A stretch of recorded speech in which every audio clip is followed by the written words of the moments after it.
Bonjour à tous, heureux de vous retrouver sur le plateau de Paris Turf TV pour votre quotidienne reçue 5 sur 5, l'émission du Quintet Plus et du 5-5. Pour m'accompagner aujourd'hui, Laurent Notariani. Bonjour Laurent. Bonjour Philippe, bonjour à tous. Laurent, direction Vincennes une fois de plus, le prix d'Amboise. Une course de qualité qui mêle trotteur français et trotteur étranger, ça risque d'être intéressant. Bon, on commence à avoir l'habitude de ce genre d'épreuve actuellement en début de meeting, enfin en plein dans le meeting, excusez-moi. Nous avons donc des concurrentes, ce sont que des femelles, des concurrentes d'origine européenne, française, une confrontation auquel on a l'habitude. Je pense que ça va être sympa à regarder ça. J'espère, ce sera surtout sympa à toucher. On va voir avec votre pronostic, on compte sur vous, on vous écoute sur votre sélection. Donc en pole position, justement, j'ai placé une étrangère, c'est le 13 Jumble As, ensuite le 10 Talia de Thiego, le 9 UK Normande, le 6 Ariam Bimd, le 14 Humana du Rib, le 8 Jackie Glide, le 11 Uppsala GD et le 2 Belle. D'accord, votre favorite, le numéro 13 Jumble As, une Suédoise, qui a montré de gros moyens dans son pays. Maintenant, c'est un peu l'X de la course parce qu'elle débute en France, elle débute à Vincennes, il y a la fameuse montée. On sait qu'en général, avec les étrangères, c'est la première fois qu'elle est la bonne. Ben, le 13 Jumble As, c'est une concurrente qui possède des lignes quand même assez flatteuses dans son pays d'origine. Elle a gagné semi-classique devant des concurrentes comme Global Midnight et LW Fedo, excusez-moi, qu'on connaît bien chez nous. Elle a déjà bien fait sur 2640 mètres dans son pays d'origine, ce qui est un gage de qualité pour ces 2700 mètres de la grande piste, si je ne me trompe pas. Tout à fait. On a fait appel à Björn Goop pour la driver, donc lui, Vincennes, il connaît par cœur. C'est clair. Sophie Aronson, le manager de tout ce genre de concurrents venus du froid à Vincennes, nous a justement dit sur Facebook qu'elle était assez confiante quand même avant le coup. Donc ses débuts à Vincennes, je pense qu'ils peuvent se révéler victorieux d'entrée de jeu. Eh ben, on va vous faire confiance, on va la suivre. Vous lui opposez le numéro 10, Talia de Thiego. Bon, elle a pu faire ses preuves sur ce parcours. De plus, elle sera déférée des 4, associée à JMB. Bah, c'est la confiance. Ben, comme vous venez de le dire, c'est autant d'atouts qui font d'elle une concurrente très redoutable. Bon, le 10, Talia de Thiego, c'est Jean-Michel Baudouin, hein, l'entraîneur. On sait que ses pensionnaires actuellement sont plutôt en forme. C'est clair. Elle connaît le parcours, contrairement à ma favorite, donc c'est ce qui va, je pense, l'aider dans sa tâche. Dans le prix Blanquefort, le dernier coup, je pense qu'elle a été menée un petit peu trop offensivement, honnêtement. Là, cette fois, avec JMB, il va savoir lui donner le parcours qu'il lui faut pour qu'elle mène sa tâche à bien. C'est vrai qu'elle n'a pas trop de marge, mais si elle est ménagée dans son parcours, je pense qu'elle peut répondre présente quand même. Ok. Pareil pour le numéro 9, UK Normande, extra actuellement. Elle avait gagné à ce même niveau le prix Priva, c'était en 2013. Donc c'est logique de la placer dans les 3-4 premières. Ben, tout à fait, le 9 UK Normande, le dernier coup dans le prix de Blanquefort.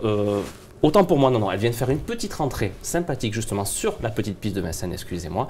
Elle aborde cette course avec un peu plus de fraîcheur que ses rivales, ce qui peut quand même l'aider dans sa tâche. Et elle sera complètement déférée cette fois, alors que le dernier coup était que déféré des postérieurs. Ça devrait l'aider dans sa mission. Je pense que c'est une concurrente qui est assez régulière. Et ce vendredi, je pense qu'elle va encore une nouvelle fois donner le meilleur d'elle-même. D'accord. En 4e position, le numéro 6, Ariane Bimd, qui reste sur une bonne 3e place. C'était justement dans ce fameux prix de Blanquefort, 2100 mètres, grande piste, là on passe 2007, mais elle a fait preuve de tenue par le passé, donc là aussi on peut lui faire confiance. C'est vrai, donc le numéro 6, Ariane Bind, l'autre fois c'était vraiment bien, c'était une des bonnes notes de l'épreuve référence. Elle va courir sans pression, comme le dit son entourage, et moi j'aime bien quand l'entourage dit ça, parce que ça veut dire que en fin de parcours, si des chevaux sont un peu trop fatigués ou ont été menés un peu trop offensivement, elle est capable de venir dessus et de prendre une place à Bellecote, ce qui peut être intéressant dans ce genre de confrontation. On est à quelques jours de Noël, ça peut être sympa de toucher un petit rapport sympa. Tout à fait. La longue distance, je pense pas que ça lui posera de problème.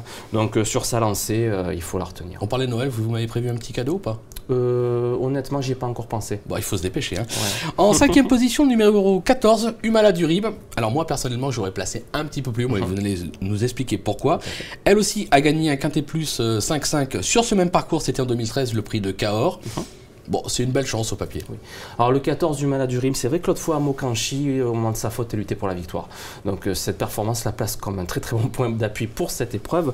Maintenant elle est ferrée. Alors je sais qu'elle a déjà bien fait en étant ferrée avec ses chaussures, mais ses dernières victoires, elles ont été acquises alors qu'elle était pieds nus. Et en plus, c'est sa première course à Vincennes pour ce meeting. Donc je pense que peut-être qu'elle va prendre la température sur ce coup-là et voir le prochain coup.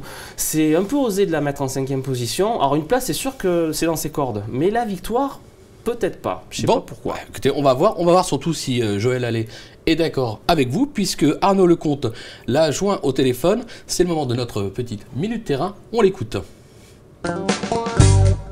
Monsieur, allez vous présenter Humala du Rib dans le quintet de vendredi à Vincennes. La jument découvre un engagement idéal au plafond des gains. Oui, elle est bien placée. C'est un peu une course que j'avais repérée il y a quelques temps. Bon, j'ai couru à Montganchy un petit peu pour la préparer, mais si j'avais été à même de gagner, je serais venu gagner. Malheureusement, elle m'a fait une faute d'entrée la ligne droite. Elle était pas tout à fait bien réglée, ma jument. A priori, la grande piste peut l'avantager. Elle a déjà bien fait sur la grande piste, oui, c'est plutôt avantageux pour elle, oui. Après, elle reste un petit peu délicate, mais à ce niveau-là, elle paraît détenir une chance intéressante. Délicate pour plus que ça, c'est pas une jument particulièrement fautive. Dans un parcours, il ne faut pas surtout qu'elle se mette à tirer. Mais sinon, c'est une jument qui peut aller devant ou rester derrière les autres. Elle apprécie à peu près tous les parcours. Bon, écoutez, voilà, il est assez confiant. Il annonce pas qu'elle va gagner, mais enfin, il est assez confiant. Donc pourquoi pas en 5e. Quoi qu'il arrive, il ne faut pas la mettre plus bas. On va dire que c'est assez cohérent. C'est assez cohérent. Mais écoutez, merci Laurent pour toutes ces informations. On se retrouve dès demain sur ce même plateau avec à ma place Damien Bazerque et à votre place Mathieu Le Balleur pour un Quintet Plus 5-5 à Vincennes.